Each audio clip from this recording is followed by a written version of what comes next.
seorang istri yang udah dianiaya sama suaminya selingkuh, tapi seorang istri masih memohon, paling tidak pulanglah ke rumah, ada anak, ada istri.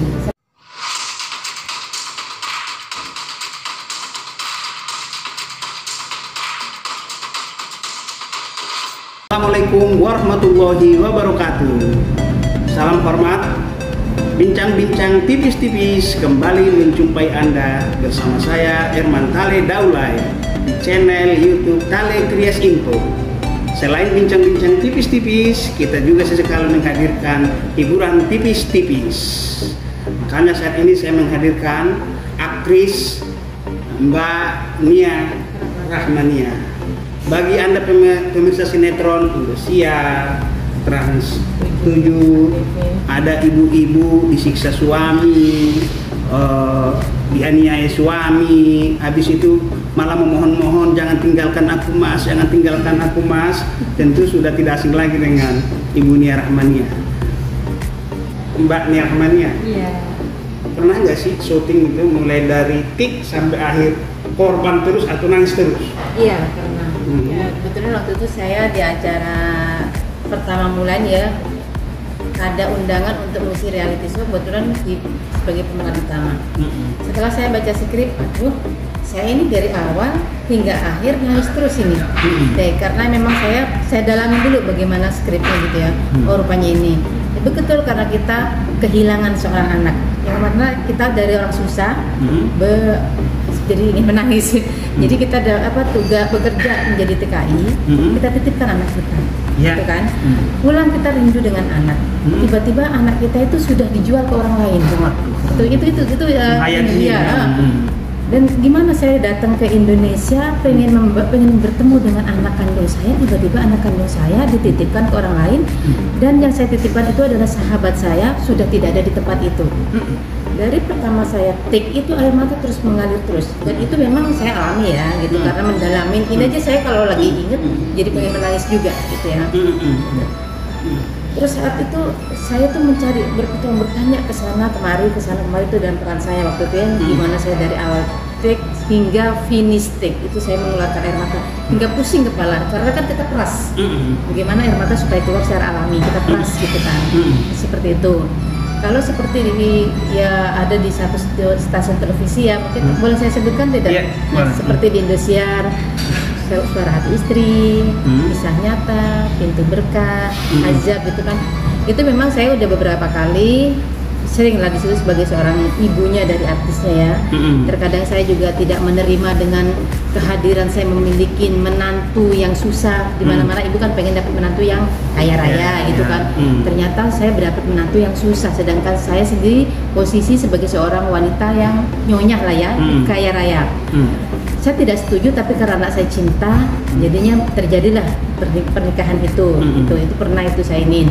Dan saya ternyata menantu saya itu tidak bisa membahagiakan anak saya. Siapa yang nggak geram kita sebagai seorang ibu? Dia sudah meminang anak saya sudah melarangnya anak saya hubungan dengan dia.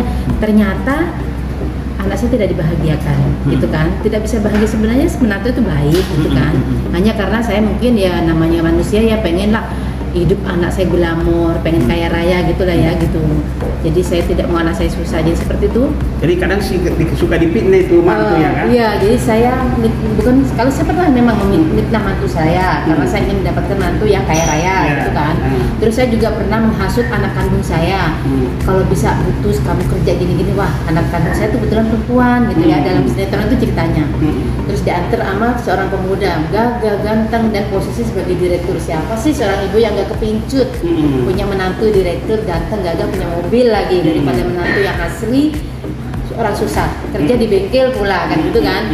Ternyata saya menyetujui hubungan gelap anak saya, dan ternyata si pria tadi dasar memang ya mungkin pada kehidupan di sini itu sebagai kisah nyata mungkin ya, dia ternyata itu playboy gitu kan ya, yang mana menjerumuskan anak saya, jadi sehingga mendorong anak saya membuat celaka, terus akhirnya dia meninggal lah gitu ya. Dimana saya hanya hidup sama anak saya, disitulah saya menguras air mata untuk menangis lagi, penyesalan bagi seorang ibu seumur hidup karena menjerumuskan anaknya lah gitu ya. Tapi yang semula anaknya sudah hidup dengan walaupun sederhana ya, tapi mereka bahagia. Cuman karena anak saya itu, saya hanya tidak menyetujui pernikahan itu, itulah ada kisah yang saya pernah mainkan di situ. Ya, pernah nggak ada dampak di kehidupan sehari-hari dari sinetron-sinetron itu, tetangga di pasar, orang ini komentar ibu mau banget sih jadi istri begini-begini gitu, ada nggak? Pernah, saya waktu itu jalan, tegur, ibu yang di Indosiar ya? Aduh bu, jangan galak-galak apa sama Natu. Oh iya, waktu belum lama gitu. Karena kan memang kebetulan saya itu syuting berjalan lancar ya, saya di situ.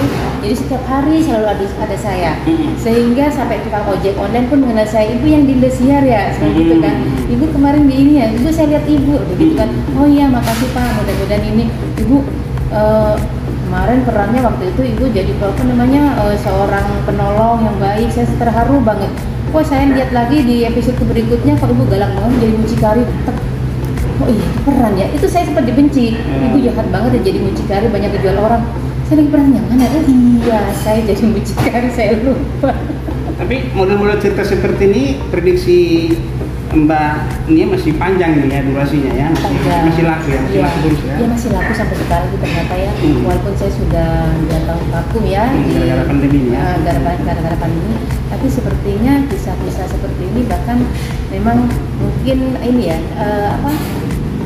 yang skenario nya itu ya mungkin memang mengambil jalan kehidupan yang mengambil dari segi kehidupan yang nyata itu kan, dari kehidupan situ kita menemui kehidupan itu, menemui kehidupan dari rumah tangga seperti seorang istri yang udah dianiaya sama suaminya selingkuh, tapi seorang istri masih memohon paling tidak pulanglah ke rumah, ada anak, ada istri, sampai seperti itulah ya terkadang wanita Indonesia.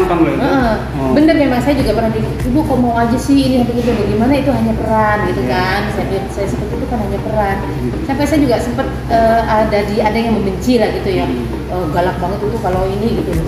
Sebenarnya saya itu aslinya tidak seperti itu, karena itu permintaan peran ya, peran yang diberikan ke saya harus antagonis, saya harus marah, saya sampai gebrak meja gitu kan, karena emang permintaannya seperti itu. Bahkan kalau emang kurang marah, coba yang marah lagi bu, coba baru dapat.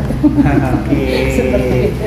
Demikian bincang-bincang TV saya dengan Mbak Nia Rahmania. Assalamualaikum warahmatullahi wabarakatuh. Waalaikumsalam.